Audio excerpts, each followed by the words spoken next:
Hi friends, இன்னைக்கு நம்ம வந்து என்ன குக்கிங் பண்ண போகிறோம். அது என்ன குக்கிங் கேட்டிங்கன்னா, நான் இந்த செடிக்கிட்ட நிற்கிறப்பயே உங்களுக்கு தெரிஞ்சிருக்கும், கெஸ் பண்ணியிருப்பீங்க. கெஸ் பண்ணலை அப்படின்னா வந்து இது வந்து சுண்டைக்காய் செடி. எவ்வளோ முள்ளு குத்துது. சுண்டைக்காய் செடி. இதை பறித்து தான் நம்ம வந்து இப்போ காரக்குழம்பு வைக்க போகிறோம். சுண்டைக்காய் காரக்குழம்பு. இது வந்து பச்சையாக ஃப்ரெஷ்ஷாக பறித்து வைக்க போகிறேன். இதுலேயே வந்து இதை பறித்து காய வச்சு தான் சுண்டல் வத்தல் ஆக்குறாங்க. சுண்டை வத்தல் குழம்பும் வைப்பாங்க. இது வந்து நான் பறித்து ஃப்ரெஷ்ஷாக வைக்க போகிறேன். எங்களோட தோட்டத்தில் இங்கே இருக்குது, அப்புறமேட்டு இங்கே இருக்குது, அங்கே ஒன்று இருக்குது, வரிசையாக இருக்குது. இப்போ நான் நம்ம வீட்டுக்கு பின்னாடி, நம்ம பாத்ரூமுக்கு பின்னாடி பறிச்சுட்டு வந்து நான் உங்களுக்கு நல்லா பறிச்சுட்டு வந்துட்டு நான் எப்படி இருக்குன்னு காட்டுறேன். நம்ம சேனல் புதுசாக பார்க்கணும் அப்படின்னா சப்ஸ்கிரைப் பண்ணிக்கோங்க, கூட இருக்க பெல் ஐகான் கிளிக் பண்ணிக்கோங்க. அப்போ தான் நம்ம என்ன vlog போட்டாலும் நீங்கள் பார்க்கலாம். சரி, ஓகே. இப்போ பறிச்சுட்டு போயிட்டு நான் உங்களுக்கு காட்டுறேன். வந்து நான் நல்லா பறிச்சுட்டு வந்துட்டேன். பறிச்சுட்டு வந்து வாஷ் பண்ணிட்டேன். நல்லா வாஷ் பண்ணிவிட்டு இதை வந்து ரெண்டு விதமாக இது பண்ணலாம். என்ன அப்படின்னு கேட்டிங்கன்னா வந்து இந்த மாதிரி கட் பண்ணியும் போடலாம். நான் கட் பண்ணியிருக்கேன் பார்த்தீங்களா, இந்த மாதிரியும் கட் பண்ணிக்கலாம். இல்லை அப்படின்னா வந்து இந்த மாதிரி வச்சுட்டு இதை இப்படி ஒரு தட்டிக்கலாம். தட்டினோடனே இப்படி ஆயிடுச்சு பார்த்தீங்களா. அதை நீங்கள் தட்டியே எடுத்துக்கோங்க. இல்லை அப்படின்னா கத்தி வச்சு அறுத்து எடுத்துக்கோங்க. பால் மாதிரி வருது. பால் மாதிரி வரல, உள்ள இருக்க விதை வருது. எல்லாத்தையும் தட்டு. நம்ம கட் பண்ணோன்னே இந்த மாதிரி கருப்பு ஆகிடும். கருப்பு ஆகாமல் இருக்கிறதுக்கு இது வந்து மோர் தண்ணி. உங்களுக்கு தெரியுதானே தெரியல. மோர் தண்ணியில் வந்து நம்ம இதை போட்டு வச்சிடணும். ஒரு 2 நிமிஷம் கழிச்சு நம்ம அதை எடுக்க ஆரம்பிச்சிடலாம். ஏன்னா அப்போ தான் கருப்பாக இதாகுது. பார்த்தீங்கன்னா தண்ணியெல்லாம் கருப்பாயிடுச்சு. இது அப்படியே 2 நிமிஷம் மோரில் அது நீ முதவே நச்சு எடுத்துகிட்டு போயிட்டு இருக்கணும். கொஞ்ச நேரம் வெளியில் வச்சினாலே இதாயிரும். அதான் மறந்துட்டேன். யாருக்கெல்லாம் சுண்டைக்காய் காரக்குழம்பு பிடிக்குன்னு கமெண்ட் பண்ணுங்க மறக்காம. சுண்டைக்காய் வத்தல் போட்டா பிடிக்குமா, இது மாதிரி ஃப்ரெஷ்ஷாக போட்டா பிடிக்குமா? வத்தல் போடுறது எப்படின்னு ஒரு நாளைக்கு கமெண்ட் பண்ணுங்க. அதையும் ஒரு நாளைக்கு அதுவும் என்ன மோரில் ஊற வச்சு தயிரில் இந்த மாதிரி நசுக்கிட்டு வெயில்ல 4 நாள் உப்பு போடுவாங்க, தயிரில் இது பண்ணுவாங்க. தயிர்லாம் இது பண்ண மாட்டாங்க. இந்த மாதிரி மோரில் போடுவாங்க. மோரில் போட்டு சுடு தண்ணியில் போட்டு உப்பு போட்டு நல்லா வேச்சு எடுத்து அப்படியே வடிகட்டி அப்படியே வெயிலில் உணர்ல வச்சா வத்தல் ஆகிடும். சரி, வத்தல் செஞ்சு வை, வர்றவங்களுக்கெல்லாம் கொடுப்போம். எங்கள் செடியில் நிறைய காய்க்கட்டும். நான் உங்களுக்கு வந்து கொஞ்சம் தான் இருக்குது, அதனால கொஞ்சம்லாம் இவ்வளோதான் இருந்தது. அதான் எல்லாத்தையும் பறிச்சுட்டு வந்துட்டேன். வந்து இப்போ காரக்குழம்புக்கு வந்து முட்டை மசாலா பண்ணுறதுக்கு முட்டை மசாலா. முட்டை வேக வச்ச முட்டையே நல்லாயிருக்கும். முட்டை வெந்துக்கிட்டு இருக்கு. வேக வச்சு எடுத்துக்கலாம், இல்லைன்னா ஏதாவது பண்ணிக்கலாம் அப்படின்ட்டு வேக வச்சு இப்போ எடுத்துடலாம். தம்பிமா நான் அடுப்பு இருக்குது. அதுக்கு வந்து அந்த காரக்குழம்பு சுண்டைக்காய் காரக்குழம்புக்கு வந்து நம்ம வந்து என்னென்ன தேவையான பொருட்கள் மாற்றிடலாம். அதுக்கு வந்து ஒரு தேங்காய் மூடியை வந்து நான் பாலாக எடுத்திருக்கேன். நீங்கள் தேங்காய் வேணாலும் எடுத்துக்கலாம். சுண்டைக்காய் வந்து நல்லா மோரில் போட்டு வச்சுக்கணும், கருப்பாகாமல் இருக்கும். 1 ஸ்பூன் அளவுக்கு வெந்தயம், அப்புறம் 2 ஸ்பூன் அளவுக்கு வந்து நல்ல எண்ணெய் தான் இதுக்கு நல்லாயிருக்கும். அப்புறம் ஒரு லெமன் சைஸுக்கு புளி எடுத்து நல்லா கரைச்சி வச்சுக்கணும். அதுக்கப்புறம் 4-5 பூண்டு பல் எடுத்து தட்டி வச்சுக்கணும். 2 கொத்து கருவேப்பிலை, 1 தக்காளி, 2 இல்லை ஒரு 4-5 சின்ன வெங்காயம். அதுக்கப்புறமேட்டு 3 ஸ்பூன் அளவுக்கு வந்து குழம்பு மிளகாத்தூள், 2 ஸ்பூன் அளவுக்கு வந்து மல்லித்தூள், 1 ஸ்பூன் அளவுக்கு வந்து உப்பு. எங்கே குழம்பு மிளகாத்தூள் அடியில் இருக்குது. இந்த கொட்டாங்கச்சியில் கொண்டு போய் வச்சுருக்க. சரி, கொட்டையில் காட்டிக்கலாம். இப்போ வந்து நம்ம மண் செடியில் தான் செய்ய போகிறோம். மண் செடியில் பாரம்பரியம் அந்த கிராமத்து சைட்லாம் இருக்குல்ல, அதனால நம்ம வந்து மண் செடியில் செய்ய போகிறோம். எப்படி இருக்குது டேஸ்ட்லாம் பார்க்கலாம். ஓகே, இப்போ நம்ம வந்து நல்லா பச்சை இலையெல்லாம் நம்ம வந்து சட்டி ஹீட் பண்ணிக்கணும். எதனால் அப்படின்னா மண் சட்டி வந்து கேஸில் வச்சிங்க அப்படின்னா ரொம்ப கேஸ் இழுக்கும். இதே அடுப்பில் வச்சோன்னா விறகு தானே, அதனால் சீக்கிரம் ஆகிடும். என்ன தம்பி பச்சை குச்சிலாம் வைக்காத தம்பி. இந்த மாதிரி சட்டியில் வந்து புகை வர ஆரம்பிச்சிருச்சு அப்படின்னா வந்து சட்டி நல்லா ஹீட் ஆயிடுச்சுன்னு அர்த்தம். இப்போ வந்து நம்ம நல்லெண்ணெயை வந்து ஊற்றிடலாம். நல்லெண்ணெய் வந்து நல்லா 2 ஸ்பூன் எண்ணெய்ட்டு 50 கிராம் எண்ணெய் ஊற்றுற. 3 ஸ்பூன் அளவுக்கு தான் எண்ணெயே இருக்கும். வந்து 10 ரூபாய் பாக்கெட்டு, அவ்வளோதான் எண்ணெய் இருக்கும். அதுக்கப்புறமேட்டு 1 ஸ்பூன் அளவுக்கு வந்து வெந்தயம். புளிக்குழம்பு மேக்ஸிமம் வெந்தயம் போட்டு வச்சா செம்மையாக இருக்கும். அதே மாதிரி தேங்காய் நீங்கள் அரைக்கையில், புளிக்குழம்புக்கு தேங்காய் அரைக்கையில் வந்து ஒரு 1/2 ஸ்பூன் அளவுக்கு வந்து ஜீரகம் போட்டு அரைச்சிங்கன்னா சூப்பராக இருக்கும். நான் வந்து அதை தான் போட்டு பாலாக எடுத்து வச்சுருக்கேன், நல்லா காட்டியிருப்பேன். இப்போ வந்து நம்ம ஒவ்வொன்றா தாளிக்க ஆரம்பிச்சிடலாம். இது வெந்தயம் வந்து நல்லா பொரியுது பாருங்கள், எப்படி பொரியுது பார்த்தீங்களா. கரண்டி எங்கே இதான் இருக்கா. அதே மாதிரி சோறு வடித்து ஒரு நாளைக்கு சோறு வடிக்கிறது எப்படின்ட்டு ஒரு நாளைக்கு வீடியோ எடுத்து போடணும். நிறைய பேருக்கு சோறெல்லாம் வடிக்க தெரியாது. குக்கரில் ஆக்கி இது மாதிரி கரெக்டாக எப்படி வச்சு வடிக்கிறதுன்னு தெரியாது. உள்ளே சோத்தை கொட்டி விட்ருவாங்க. நான்லாம் நிறையா தடவை அது மாதிரி கொட்டியிருக்கேன்.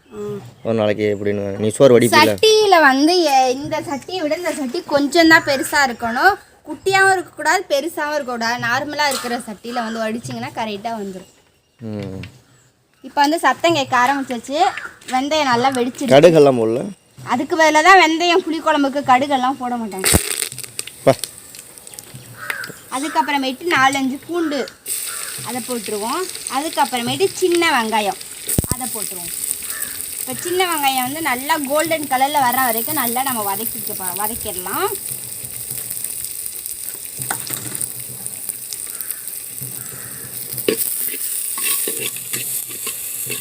நல்லா வதக்கி எடுத்துட்டு எப்படி இருக்குன்னு வெங்காயம் பூண்டுமும் வந்து சூப்பராக வதங்கிடுச்சு. நெக்ஸ்ட் வந்து நம்ம தக்காளி சேர்த்துடலாம். யாருக்கு மண் சட்டியில் செஞ்சால் பிடிக்கும் அப்படின்னு கமெண்ட் பண்ணுங்க. உனக்கு எப்படிங்க பிடிக்கும்? எனக்கா? எனக்கு சோறு இருந்தாலும் எல்லாமே பிடிக்கும். இல்லை, மண் சட்டியில் செஞ்சது ஒரு டேஸ்ட், மண்ணோட வாசனை அதில் சட்டியில் செய்யறது ஒரு வாசம் வரும். உங்களுக்குலாம் எதில் செஞ்சால் பிடிக்கும் அப்படின்னு கமெண்ட் பண்ணுங்க. டேய் தம்பி, வெயிலில் ஆடாதரா, போடா சட்டையை மாட்டுறா, போடா. வெயிலில் ஆட்டம் ஆடிக்கிட்டு நீ ஸ்கூலுக்காவது அமுச்சு விட்டுக்கலாம். 12 மணிக்கு. ஆமாம், இப்போ திருச்சிக்கு போகிறாரு தரணீஷ். 2-3 நாள் கழிச்சு நாங்களும் போயிடுவோம். போயிட்டு வரணும். இங்கே தான், இதுதான் எங்களுக்கு செட்டில். ட்ரெஸ் எல்லாம் என்னோட ட்ரெஸ் எல்லாம் 2-3 சுடிதார் தான் எடுத்து வந்தேன். நிறைய சுடிதார் சாரீலாம் அங்கே இருக்குது. அதனால் போய் எடுத்துகிட்டு வரலாம் அப்படின்னு போகிறோம். இங்கே வந்து ஃபேனும் இல்லை. நைட் ஆகிடுச்சுன்னா சூப்பராக படுக்கவே முடியல, வேர்க்குது. அதனால் போயிட்டு ஃபேனு, அதுக்கப்புறமேட்டு டிவி, சுடிதாரு, சாரீ, ஏதாவது பாப்பாக்கு ட்ரெஸ்ஸு அதெல்லாம் எடுத்துகிட்டு வர போகிறோம். அதனால் இப்போ நம்ம தக்காளி வெங்காயம்லாம் வதங்கிடுச்சு. இன்னும் ஒரு 2 நிமிஷம் மட்டும். தக்காளி முழுசாக இருக்குது, அதை மட்டும் வதங்கிடுச்சு அப்படின்னா நம்ம அடுத்த பொருள் சேர்க்க ஆரம்பிச்சிடலாம். அடுத்தது வந்து நம்ம என்ன சேர்க்க போகிறோம்னா சுண்டைக்காயை வந்து சேர்த்துடலாம். தயிரோட ஊற்றிடாதீங்க யாரும். தயிரோட மோரோட ஊற்றிடக்கூடாது. அது எதுக்கு? தண்ணியில் போடுறதுக்கு முன்னாடி எப்படி கருப்பாக இருந்துச்சு, தண்ணியில் மோரில் போட்டதுக்கப்புறம் எப்படி அந்த கலர்லாம் சேஞ்ச் ஆகாமல் அப்படியே க்ரீன் கலர் பார்த்தீங்களா? தயிரில் போடாமல் அதுக்காக மட்டும்தான் நம்ம மோரில் போடுறோம். ஆமாம், நீங்கள் பாட்டுக்கு மோரையும் சேர்த்து ஊற்றிட்டிங்கன்னா அது காரக்குழம்பா இருக்குது, அது மோர் குழம்பாயிரும். ஆமாம், மோர் வத்த குழம்பாயிரும். ஆமாம். இப்போ நம்ம வந்து எல்லா சுண்டைக்காயும் மோர்லேருந்து எடுத்துட்டோம். நல்லா வந்து எண்ணெயில் ஃப்ரை பண்ணி விட்டுறலாம். நல்லா கிளறி விட்டுறலாம். நல்லா ஒரு 2 நிமிஷம் அந்த காயெல்லாம் வதங்கட்டும். அந்த எண்ணெயிலே நல்லா ஃப்ரை ஆனாதான் சூப்பராக இருக்கும். தக்காளி வெங்காயம் சுண்டைக்காயெல்லாம் சூப்பராக வதங்கிடுச்சு. நம்ம வந்து உப்பு, மல்லித்தூள், மிளகாத்தூள், மஞ்சத்தூள், என்னென்ன தூள், மல்லித்தூள், குழம்பு மிளகாத்தூள், அதுக்கப்புறமேட்டு மிளகாத்தூள், உப்பு, இது எல்லாத்தையும் சேர்த்தாச்சு. நம்ம பின்னாடி தூளே 1/2 கிலோ அளவுக்கு ஒரு கொட்டாங்கச்சி ஃபுல்லாக கொட்டுற. கொட்டாங்கச்சி ஃபுல்லாக நல்லா வந்து கிளறி விட்டுறணும். பாப்பா இப்போ தான் தூங்கி முழிச்சிட்டா. பாப்பா குட்டி குஸ்கா. தரணீஷ் அங்கே நெருப்பை கொளுத்தி விட்டாரு. காலையில் குப்பையை கூட்டி வச்சுருந்தேன்னா அதை கொளுத்தி விட்டுருக்கான். இப்போ வந்து நல்லா வதங்கிடுச்சு. நம்ம நெக்ஸ்ட் என்ன சேர்த்த போகிறோன்னா லெமன் சைஸுக்கு எடுத்த புளி தண்ணி அதை சேர்த்துருவோம். நெக்ஸ்ட்டு புளி தண்ணி சேர்த்துட்டு நல்லா கிளறி விட்டுருவோம். கிளறிட்டு நல்லா இந்த புளி தண்ணி வந்து நல்லா கொதி வரணும். கொதி வந்ததுக்கப்புறம் தான் நம்ம தேங்காய் பால் மட்டும் சேர்க்கணும். சேர்த்துருவோம். கொதி வரையில் இப்போ உப்பெல்லாம் போட்டியா? பாப்பா என்னது? பால். அம்மா என்ன செய்யுது? என்ன வைக்கிது அம்மா? காய் வைக்கிறியா? குழம்பு சொல்லு. சோறு குழம்பு.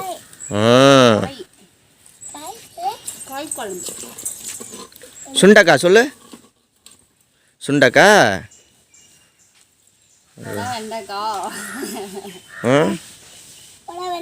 என்ன அது நாக்கில் என்ன? அட்டியை பாரு, ஒரு அட்டி. அண்ணன் மூட்டை அண்ணன் அடுப்புலாம் வைக்காத. எந்திரியா வெயில் அடிக்கிறது. போங்க அங்கே நெகிழில் போய் உட்காருங்க. இப்போ வந்து நல்லா கொதி வந்துருச்சுங்க பாருங்க. சூப்பராக வந்து கொதிக்குது. வந்து நம்மளுடைய தேங்காய் பாலை வந்து ஊற்றிடலாம். இப்போ நம்ம தேங்காய் பால் ஊற்றியாச்சு. அதுவும் நல்லா வந்து நம்ம கொதிக்க விட்டுட்டு தேங்காய் வந்து ஜீரகம் அரைச்ச போல ஜீரகம் போட்டு அரைச்சது. இப்போ அப்படியே எடுத்து சுடு சாப்பாட்டில் தோசை திருப்பியை வச்சு குழம்பு கிண்டிக்கிட்டு இருக்கியே நீ எவ்வளோ பெரிய புத்திசாலியாக இருப்ப லூசு மாதிரி பேசக்கூடாது. நான் லூசு மாதிரி பேசுகிறேன்னா மசாலா இது பண்ணையில் இந்த மாதிரி வணக்கரை கரண்டியோ இல்லை தோசை கரண்டியோ வச்சு நல்லா மசாலா போட்டு செஞ்சோம் அப்படின்னா வந்து நல்லா சுவை வரும். அப்படி இல்லை நல்லா வந்து மசாலா நல்லா கலக்கும். அதுக்காக எதுக்கு குழம்பு கரண்டின்னு பேர் வச்சிருக்காங்க? அது ஒரு குழி மாதிரி இருக்கும். எடுத்து ஊத்துறக்கு குழம்பு கரண்டிலாம் இருக்கே அது வந்து இப்படி எடுத்து ஊத்துறக்கு. ஆனால் இதில் ஒரு 2 கரண்டி ஊற்றுனோம்னா குழம்பு தீர்ந்து போயிடும். அண்டாவாய் மாதிரி இவ்வளோ பெரிய கரண்டி இருக்கிற கரண்டி தான். கிராமத்து கரண்டிகள்லாம் இப்படி தான் இருக்கும். அதெல்லாம் கண்டுக்க கூடாது. ஏன் தெரியுமா இப்படி ஒரு கரண்டி குழம்பு எடுத்து ஊற்றுனோன்னே எனக்கு போதும்னு சொல்லிடுவாங்க. அதனால தான். சூப்பர். இப்போ என்ன அவ்வளோதானே குழம்பு வேலை முடிஞ்சிச்சு? அவ்வளோதான். கொதிச்சு வந்தா முன்னையும் முடிந்தது வேலை. சரி ரைட். கொதித்து வர நம்மளுடைய சுண்டைக்காய் புளிக்குழம்பு காரக்குழம்பு வந்து சூப்பராக ரெடி ஆகியாச்சு. பாருங்கள் நல்லா கொதிக்கி தேங்காய் பாலெலாம் ஊற்றி நல்லா கொதி வந்துச்சு. இப்போ டேஸ்ட் எப்படி இருக்குன்றத பார்த்துடலாம். கிண்ணம் எடுத்து வச்சுக்க வேண்டியதானே? அந்த சின்ன கிண்ணத்தை எடுத்து வச்சுக்க வேண்டியதானே? எந்த சின்ன கிண்ணம்? இந்த அந்த மூடி இதவா? மூடியில் ஊற்றி நாய் மாதிரி நக்க சொல்றீங்க. சும்மா சுண்டைக்காய் அப்புறம் எப்படி எடுத்து திம்ப? கரண்டிலே திம்பியா? சுண்டைக்காய் பிடிக்காது. பிடிச்சாலும் முடியல, நீ தின்னு பாரு. வச்சு அது எப்படி இருக்குன்னு தெரியும்.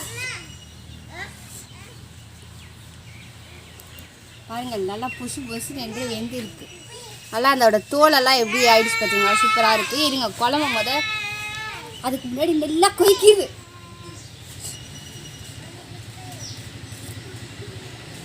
எப்படி இருக்கு? உப்பெல்லாம் இருக்கா?